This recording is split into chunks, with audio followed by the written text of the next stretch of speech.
Nagaga Kunjai Kinab number one. Song Sada Zulay. Loan the any war Satina Kinabani. I can Song Sada loan your one. Other I couldn't hear who will come by the way Jagoy, more traditional Jagoy than that. Nagagi Jagoy Kudimakta and vigorously Saneva. Aduga Kunjai Singi Jagoy Yam Tanba Katangi Jagoy. Jam Samna.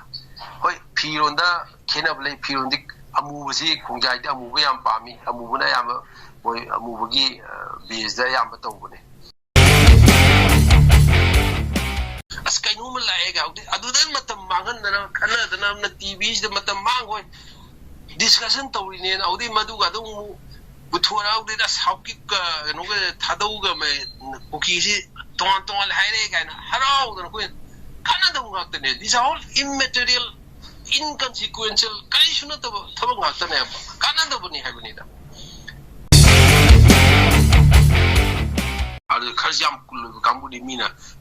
respect the web. Can say a quickie, Gangtese. I had the Makoyimers to Ton, but different groups like Gangte, Wi-Fi.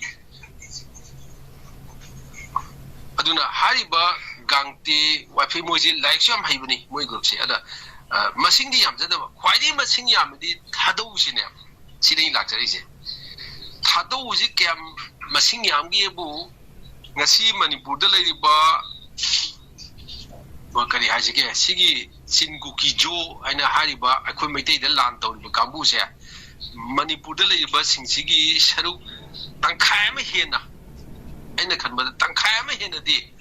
Tado name. Tado Sida, quite a job group and Isika Nobu, Hawkipka, Kanoga, Kigenga. Amok Garita way, Moyokanda, Hawkip Giganti, a Kumatina, Kanga one, Hawkik on the Machimano name. Hawkip Mayambara, Kigan Mayambra can move. Hoying you, congratulating leaders in G, Hawkip Ayambatabani. Hawkip. Koi Kienogi, Hogi leaders PS Hawkip, Asagi, Kieno, the Asagi, Chuto, Neriso. Or the Emile, the Hawkip Siam Labani. Hawkip with the Kambuna, Hogi, Hawkip with the Kambuna, Habidi, Asagi, Chuchampur, Paiti, the Hawkip Taroi, or the game Marama Tararoi,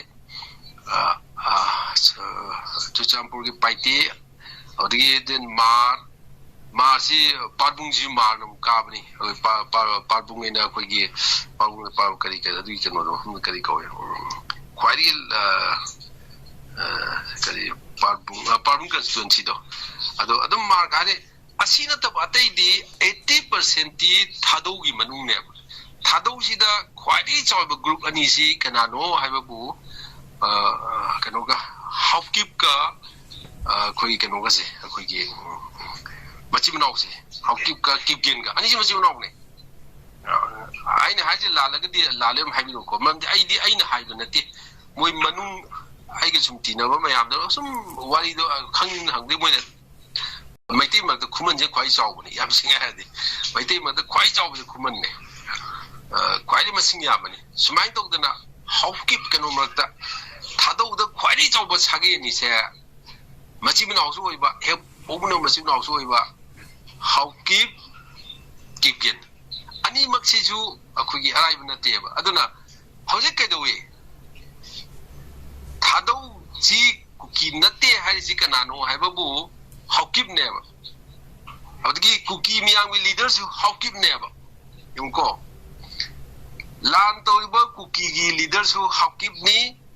How the quick cookie, not there, have how keep me.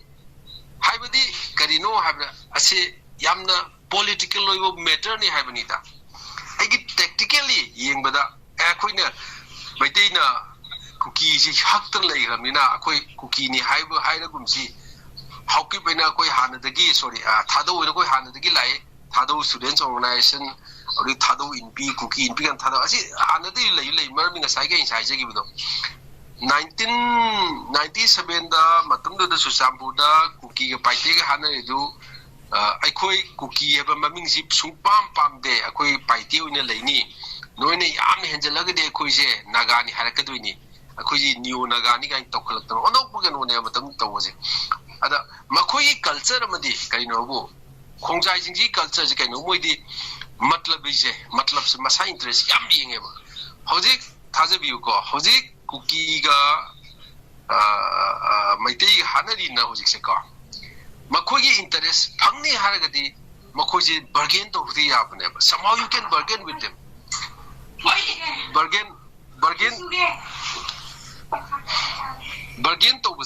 bargain to basi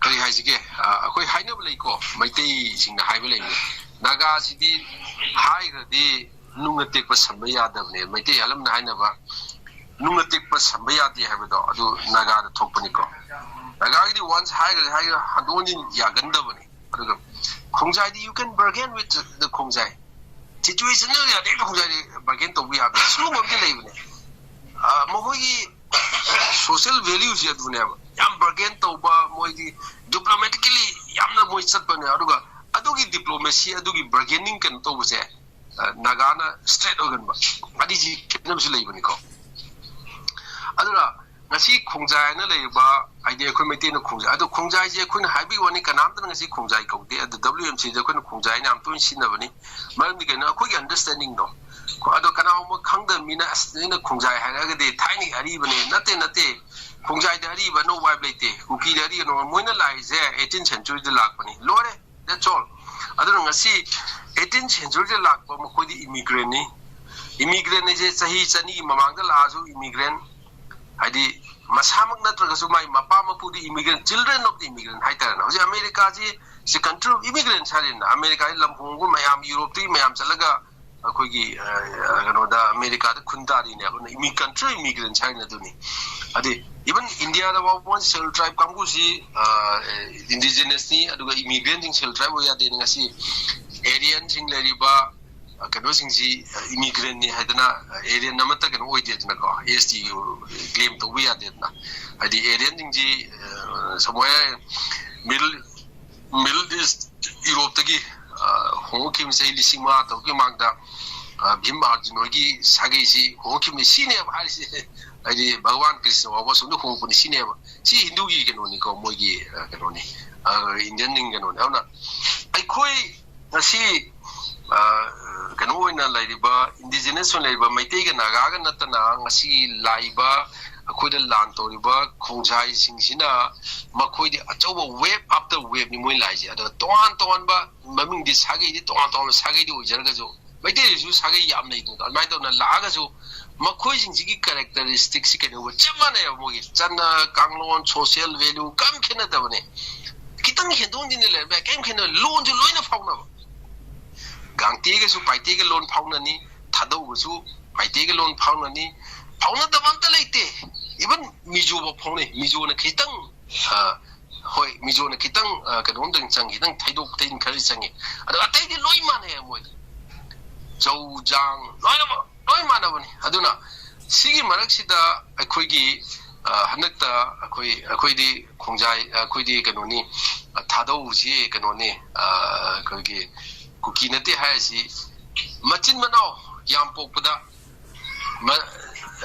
akhoi laila su haiba kadosina machin manao singsiga laila su fatabaga identify to bada se samne ya akhoi maiti ma thasine yam samam dare maiti ji sing adi sing haptaba maiti lei ada akhoi di sing ni haina khudam moina masi akhoi khudam moina asam gi haji asam dadi maiti jingi sing yaudab ji samada ama ni ga yaw moi ayam di sing hakani yumnak si yaudro bani maji mamang su manipur su to me akhoi na ngang ma chawring su akhoi ahalam ning sina akhoi su sing loi happy ai su sing happy pa ipana hoji to blok thoki bane ni gyan tara kamda adi yumnak su hapte maiti ji samani asam da to mi da hoji asam da to je thingu bi wani matam da manipur da thaina singha korme hoji asam gi maiti ni yumnak ibada singa loi to bane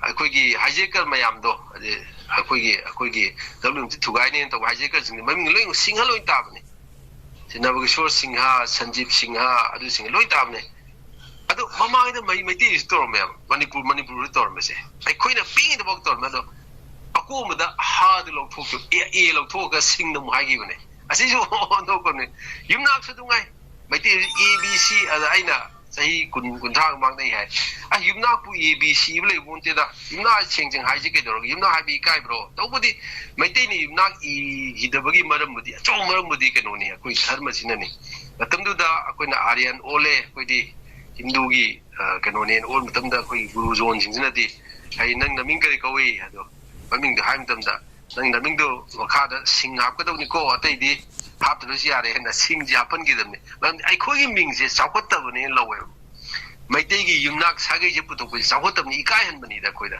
even ꯑꯩꯈꯣꯏꯒꯤ ꯏꯔꯣꯟꯁꯤ ꯐꯥꯎꯕ ꯃꯩꯇꯩꯂꯣꯟ ꯍꯥꯏꯕꯁꯤ ꯃꯥꯡꯉꯤ ꯃꯩꯇꯩꯂꯣꯟꯁꯦ ꯃꯥꯡꯉꯤ ꯃꯅꯤꯄꯨꯔꯤ ꯍꯥꯏꯌꯨꯀꯣ ꯍꯥꯏꯅ ꯑꯩꯈꯣꯏꯗ ꯏꯀꯥꯏꯍꯟꯕ ꯑꯩꯈꯣꯏꯗ ꯏꯟꯐꯤꯔꯤꯌꯔ complex ꯑꯣꯏꯍꯟꯕꯁꯦ ꯍꯦꯛ ꯍꯧꯕꯗꯤ ꯑꯩꯈꯣꯏꯒꯤ ꯙꯔꯃꯁꯤꯅ ꯑꯩ ꯁꯤ ꯍꯥꯏꯅ ꯑꯩ ꯙꯔꯃꯗ ꯑꯩ ꯍꯤꯟꯗꯨ ꯙꯔꯃꯗ ꯑꯦꯇꯦꯛ ꯇꯧꯕ ꯅꯠꯇꯦ ꯍꯥꯏꯗꯤ ꯁꯤꯁꯇꯦꯝꯁꯦ ꯑꯩꯈꯣꯏꯗ ꯄꯤꯔꯛꯄ ꯔꯤꯂꯤꯖꯤꯌꯁ ꯊꯣꯠ ꯑꯩꯈꯣꯏ ꯊꯣꯠ ꯄ꯭ꯔꯣꯁꯦꯁꯁꯦ ꯁꯨꯃꯥꯏꯅ ꯆꯠꯈ꯭ꯔꯕꯅꯤꯅ ꯉꯁꯥꯏꯒꯤ ꯑꯩꯈꯣꯏꯒꯤ ꯀꯅꯥꯒꯨꯝꯕ ꯃꯩꯇꯩꯗ ꯁꯤꯡ ꯏꯔꯨꯕꯗ ꯌꯥꯝ ꯁꯥꯎꯕ ꯂꯩ ꯀꯅꯥꯒꯨꯝꯕ ꯃꯩꯇꯩꯗ ꯁꯤꯡ ꯏꯗꯕꯗ ꯌꯥꯝ ꯁꯥꯎ ꯑꯩꯗꯤ ꯁꯤꯡꯅꯤ ꯍꯥꯏꯅ ꯑꯁꯨꯃꯥꯏꯅ ꯇꯧꯅ ꯉꯁꯥꯏꯒꯤ ꯊꯥꯗꯧ ꯀꯨꯀꯤꯗꯣ ꯑꯗꯨꯅꯤ ꯍꯥꯏꯅ ꯍꯥꯏꯔꯤꯁꯦ ꯊꯥꯗꯧ ꯃꯔꯛꯁꯤꯗ ꯑꯩꯈꯣꯏꯗꯤ ꯀꯨꯀꯤ ꯁꯨꯡꯍꯥꯏ ꯍꯥꯏꯔꯣꯏ ꯍꯥꯎꯀꯤꯞꯅ ꯑꯌꯥꯝꯕ ꯈꯛꯇꯅꯤꯀꯣ ꯉꯁꯥꯏꯒꯤ ꯍꯥꯎꯀꯤꯞ ꯀꯨꯀꯤꯒ ꯍꯥꯎꯀꯤꯞꯀꯤ ꯃꯆꯤꯟ ꯃꯅꯥꯎꯗꯣ ꯑꯗꯨꯒꯤ ꯈ꯭ꯋꯥꯏꯗꯒꯤ ꯀꯜꯂꯤꯕ ꯍꯥꯎꯀꯤꯞꯇꯣ ꯑꯩꯈꯣꯏ ꯃꯅꯤꯄꯨꯔꯒꯤ ꯀꯩꯅꯣ ꯑꯣꯏꯔꯝꯕ ꯑꯩꯈꯣꯏꯒꯤ MP ꯑꯣꯏꯔꯝꯕ ꯃꯟꯇ꯭ꯔꯤ ꯑꯣꯏꯔꯝꯕ ꯍꯥꯎꯀꯤꯞꯅ ꯑꯌꯥꯝꯕ ꯑꯣꯏꯕꯅꯦ ꯌꯦꯡꯕꯤꯌꯨ ꯈꯣꯡꯖꯥꯏ MP 2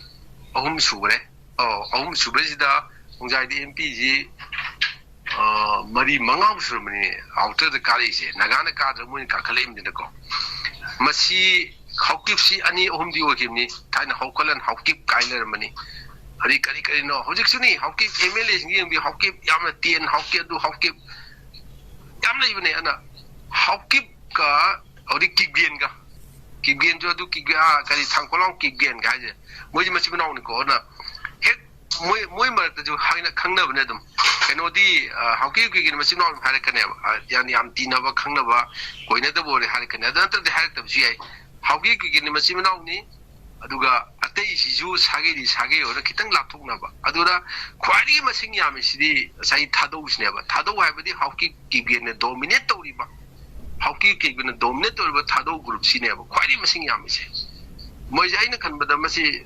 70% ꯀꯣꯏ ꯁꯨꯝꯗꯧ ꯃꯥꯜꯂꯤ ꯈꯣꯡꯖꯥꯏ ꯃꯔꯛꯇ ꯑꯇꯩ ꯂꯩꯔꯤꯕ ꯄꯥꯏꯇꯦ ꯂꯩꯔꯤꯕ ꯒꯥꯡꯇꯦ ꯂꯩꯔꯤꯕ ꯋꯥꯏꯐꯩ ꯂꯩꯔꯤꯕ ꯃꯥ ꯂꯩꯔꯤꯕ ꯌꯥꯝ ꯂꯩꯕꯅꯤ ꯁꯤꯝꯇꯦ ꯅꯨꯡꯇꯦ ꯃꯁꯤꯡꯁꯦꯀꯣ ꯑꯩ ꯍꯥꯏꯔꯒꯗꯤ ꯑꯩ ꯅꯤꯡꯁꯤꯡꯒꯅꯤ ꯂꯣꯏ ꯅꯤꯡꯁꯤꯡꯗꯦ ꯑꯗ ꯃꯁꯤ ꯃꯌꯥꯝ ꯂꯩꯔꯤꯕ ꯃꯩꯇꯩꯒꯤ ꯑꯩꯈꯣꯏꯒꯤ ꯃꯅꯤꯄꯨꯔ ꯂꯩꯔꯤꯕꯁꯤꯡꯁꯤ ꯄꯨꯂꯞꯁꯤ ꯀꯃꯥꯏꯅ ꯇꯧꯒꯦꯕꯨ ꯃꯃꯤꯡꯁꯤ ꯑꯃꯠꯇ ꯑꯣꯏꯅꯅꯕ ꯍꯥꯏꯅ ꯀꯨꯀꯤꯕ ꯃꯃꯤꯡꯁꯤ ꯑꯣꯏꯅꯅꯕ ꯍꯥꯏꯅ ꯀꯟꯅ ꯕ꯭ꯔꯤꯇꯤꯁꯁꯤꯡꯅ ꯊꯣꯟꯕꯤꯔꯝꯃꯦ ꯊꯣꯜꯂꯒꯁꯨ ꯇꯁꯦꯡꯅ ꯑꯩꯈꯣꯏꯒꯤ ꯂꯣꯏꯅꯃꯛꯁꯦ ꯑꯩꯈꯣꯏ ꯂꯣꯏꯅꯃꯛꯁꯦ ꯑꯩꯈꯣꯏ ꯀꯨꯀꯤ ꯍꯥꯏꯅ ꯃꯃꯤꯡꯁꯤ ꯑꯟꯗꯔ ꯗ ꯅꯣꯃꯦꯟꯀ꯭ꯂꯦꯆꯔ ꯀꯨꯀꯤꯅ ꯑꯣꯏꯔꯁꯤ ꯀꯣꯅ ꯍꯣꯠꯅꯔꯝꯕꯗꯨꯅꯤꯗ ꯑꯗꯨ ꯁꯛꯁꯦꯁ ꯑꯣꯏꯗ꯭ꯔꯤꯉꯩꯗ ꯆꯨꯔꯆꯥꯟꯄꯨꯔꯗ ꯍꯥꯟꯅꯔꯦ ꯑꯩꯈꯣꯏꯒꯤ ꯃꯔꯨꯑꯣꯏꯅ ꯃꯗꯨ ꯉꯁꯥꯏꯒꯤ ꯑꯗꯨꯁꯨ ꯐꯦꯛꯇꯔ ꯑꯃ ꯑꯣꯏꯈꯤꯕ ꯀꯨꯀꯤ ꯀꯧꯒꯗꯧꯅꯤ ꯃꯤꯡ ꯅꯣꯏ ꯄꯥꯏꯇꯤꯁꯨ ꯀꯨꯀꯤ ꯀꯧꯒꯗꯧꯅꯤ ꯆꯨꯔꯆꯥꯟꯄꯨꯔ ꯂꯩ ꯀꯨꯀꯤ ꯂꯣꯏ ꯀꯧꯒꯗꯧꯅꯦꯅ ꯑꯗꯨꯅ ꯁꯨꯃꯥꯏꯅ ꯇꯧꯅ ꯁꯤꯒꯤ ꯑꯃꯠꯇꯗꯤ ꯑꯣꯏꯕꯅꯦ ꯑꯗ ꯍꯧꯖꯤꯛꯇꯤ ꯑꯩꯅ ꯉꯁꯥꯏ ꯍꯥꯏꯖꯈꯤꯕꯗꯣ ꯃꯈꯣꯏꯁꯤ ꯃꯥꯒꯤ ꯃꯁꯥꯒꯤ ꯐꯨꯔꯨꯞ ꯃꯆꯥꯇꯤ ꯐꯨꯔꯨꯞꯀꯤꯗꯃꯛꯇ ꯀꯃꯤꯠꯃꯦꯟ ꯌꯥꯝ ꯂꯩꯕ ꯑꯗꯨꯕꯨ ꯀꯃꯤꯠꯃꯦꯟ ꯂꯩꯔꯒꯁꯨ ꯃꯈꯣꯏꯒꯤ ꯑꯣꯏꯖꯕꯁꯦ ꯅꯦꯁꯅꯦꯜ ꯏꯟꯇꯔꯦꯁ ꯍꯧꯖꯤꯛꯁꯨ ꯗꯣꯅꯥꯜꯗ ꯇ꯭ꯔꯝꯞ ꯇꯧꯔꯤꯁꯦ ꯑꯃꯦꯔꯤꯀꯥꯒꯤ ꯅꯦꯁꯅꯦꯜ ꯏꯟꯇꯔꯦꯁꯅ ꯈꯨꯗꯤꯡꯃꯛꯁꯦ ꯑꯃꯦꯔꯤꯀꯥ ꯐꯥꯔꯁ ꯍꯥꯏꯔꯤꯗꯣ ꯑꯃꯦꯔꯤꯀꯥꯒꯤ ꯑꯣꯏꯖꯗꯧꯕ ꯂꯩꯔꯗꯤ ꯑꯩꯈꯣꯏ ꯃꯔꯨ ꯃꯄꯥꯡ ꯂꯩꯇꯦ ꯑꯩꯈꯣꯏꯗ ꯏꯃꯣꯁꯅꯦꯜ ꯑꯦꯇꯦꯆꯃꯦꯟ ꯂꯩꯇꯦ ꯑꯩꯈꯣꯏꯗ ꯁꯦꯟꯇꯤꯃꯦꯟꯇꯦꯜ ꯑꯗꯨꯗ ꯑꯃꯦꯔꯤꯀꯥꯒꯤ ꯐꯅꯤ ꯍꯥꯏꯔꯕ ꯑꯩꯈꯣꯏ ꯍꯦꯛꯇ ꯇꯧꯔꯦ ꯇꯤꯟꯅꯔꯝꯕ ꯌꯨꯔꯣꯞ ꯇꯤꯟꯅꯔꯝꯒꯦꯔꯥ ꯏꯟꯗꯤꯌꯥ ꯇꯤꯟꯅꯔ ꯆꯥꯏꯅꯥ ꯇꯤꯟꯅꯔ ꯑꯩꯈꯣꯏ ꯑꯃꯦꯔꯤꯀꯥꯕꯨ ꯐꯅꯤ ꯍꯥꯏꯗꯤ ꯑꯃꯦꯔꯤꯀꯥꯒꯤ ꯅꯦꯁꯅꯦꯜ ꯏꯟꯇꯔꯦꯁꯇ ꯅꯝꯕꯔ 1 ꯑꯣꯏ ꯍꯥꯏꯕꯗꯧꯅ ꯉꯁꯥꯏꯒꯤ ꯈꯣꯡꯖꯥꯏ ꯀꯥꯡꯕꯨꯁꯤꯁꯨ ꯃꯣꯏꯒꯤ ꯃꯁꯥꯒꯤ ꯏꯟꯇꯔꯦꯁꯁꯤ ꯌꯥꯝꯅ ꯍꯦꯛꯇ ꯊꯥꯡꯗꯣꯔꯛꯀꯅꯦꯕ ꯃꯣꯏ ꯃꯁꯥꯒꯤ ꯏꯟꯇꯔꯦꯁꯇꯣ ꯐꯪꯅꯕ ꯍꯣꯠꯅꯕꯗ ꯑꯦꯅꯤꯊꯤꯡ ꯕꯔꯒꯦꯟ ꯇꯧꯕ ꯉꯝꯃꯤ ꯍꯥꯏꯕꯅꯤꯗ ꯑꯗꯨꯅꯤ ꯈꯦꯠꯅꯔꯤꯁꯦ ꯑꯗꯨ ꯍꯣꯏ ꯅꯥꯒꯥꯗꯤ ꯑꯗꯨ ꯑꯩꯈꯣꯏ ꯃꯩꯇꯩꯗꯤ ꯁꯥ ꯃꯔꯛ ꯉꯥ ꯃꯔꯛ ꯀꯩꯅꯣ ꯏꯁꯥꯒꯤ ꯏꯟꯇꯔꯦꯁꯁꯨ ꯄꯥꯝꯃꯤ ꯏꯁꯥꯒꯤ ꯏꯟꯇꯔꯦꯁꯁꯨ ꯍꯥꯏꯕꯁꯨ ꯉꯝꯗꯕ ꯀꯤꯁꯨ ꯀꯤꯕ ꯍꯥꯏꯁꯦ ꯑꯩꯈꯣꯏ ꯃꯩꯇꯩꯁꯦ ꯑꯗꯨꯒꯤ ꯀꯩꯅꯣꯝꯗꯤ ꯂꯩꯔꯦꯀꯣ ꯑꯩꯈꯣꯏꯒꯤ ꯑꯌꯥꯝꯕꯒꯤ ꯀꯜꯆꯔ ꯑꯃ ꯂꯩꯈ꯭ꯔꯦ ꯑꯗꯨꯅ ꯑꯩꯈꯣꯏꯅ ꯉꯁꯤ yam sengne haragadi handakta nyoi amana adumaina puthorpadagi hanadai ne leibani handakta puthorponte adubo handak hanai marungda thadaw khoidi kuki nate ena hairakpadudagi di maitai gidi as akhoi acho friend phangi he nagoi khoina no tawudo ina aidi aina di phuwa ngamdaba gunda ama kana momna ai mangda gunda du phurapud aina itona haraudana chongjabadawna akoi kongjai maksida kuki maksida kana momna akoi kuki nati haire kana kon pa haudadana badana utoy bani phagi media se bangan khanadana karisuna tab is immaterial kudamba moina kano suni ne akoi gi ST list agi any cookie type lok thokre na mayam harau ko toy badu khanadana karisuna te it doesn't make any difference. Any cookie tribe of Togosu, Ladiba, Cookie Gi, Sage Miam Ladiba, Kibgain Ladiba, Hawkip Ladiba, Audigi Tado Ladiba, Audigi Ma Ladiba, Paite Ladiba, Joe Ladiba, Audigi Gantil, Madam Asidam Lissala don't have kind of thing with all day. Maduda Kodi Matam, Hector Mangway, I could eat Toga, red headings and name is somebody that diverse of. Aikoina aina kainoma tawge lari kanna paage na kanna honna ni mang as kainoma laega adudan matam mangan na kana dana na TV de matam mangoi discussion tawrine na audi madu ga dum buthora audi da saukip ka no ga thadau ga me koki si ton haire ga na harau da ko kana dum ga tane these are all immaterial inconsequential kai shuna tabang ga tane kana da buni habini da Ladiba Sagai Magi Manunda Karab Haba Kamguna Aikoidi Adu Karab Pataba you Kataka like I trying to hold the Kamuna Queen Adu in a Bangai Haina with the Mode the Queen, but the Mau Sungankana de Havnida Adu Nina Nahan Kanano Maru Toda Canada was there misleading Kukiga Tadu with Tonga Lega and Amusu Maduda Matam Matam Magan the Rupudi Isati full of Shika Maitona Nasi Sing Kari Hajige, Akuji, language and you, my gay could with the language and Kidana, Akui, Sugam Charity, Carmine told the Lucianity have the Candadana Karisuna Tamata, Putoga, Wati, Wakoi, Aina, Haiju, Hiram Gosomina. Masika, Kang the Miamtina, Kangas Haba, Hagadra, Masikari Hajige. Asini Adna, Odi Akui Maraka, Suokogi. Maiti Martu Champu the labor, Miti cookie loan, Kazankangi Kangi. The cookie loan has Zikanoni, Ziki to Champu the labor, loan the Ayamadi, Paite loan, Hado, Paite to Kanga, the Adam Kanga that got Paite, Kangera, Tadogi loan, Imamana, and Indi Kangi. Adu Kanga Sumina, Sumina Kogi. Adum, a Kanga me, cookie, the Tado Karino, Kennery. Substance that the Kenner of the Nateva. Sagi Tado the quality over group Anisi Marta, Hawki Kim, the Hawki Mareksida, Hawki Mana, a quiddy cookie oil or any hiver. Hawki Bona, no, a quiddy cookie oil, Tado in there. I do hide me one name. Kari with the color, say the carrying on the wicked Galagi Havanita. And I must say, immaterial, but swung under the Ziabo from me, Hajavanita Hana. See the Nina Nan. So called community, Konasi, and I see Haragai in a Kanjabata Aduga, Masima, I see Kudunsa, Lori Kamtahajoge, Akui, Nagagi, Maru and Nanway, Langatun Harakibudo. Nagaga, Kunjazi, Kanga Kenavazi, Maintain it. Swan Kanga, Hank, and Om Tordine, Nagani, Kanga, Kunjani, Kanga, Tono, Hybrid on the Nagani, Kanga, Kukini, Kanga, Nagani, Kanga, Kuki, over in Haki from Amion. The I see any differences of community. So I go to Deacon on the airport. Nagaga Kunjai, Kenab number one. Song Sada Zule, Loan the Longi, and the ones at Tina Kenabani. I can Song Sada, Longi, or other. I couldn't hear Ula Kanguya, the way Jagoy, more traditional Jagoy than that. Nagagi, Jagoy Kudimata, and vigorously Saneva. Aduga Kunjai Singi. Jago Yam Tanba, Katangi Jago, Jam Samna.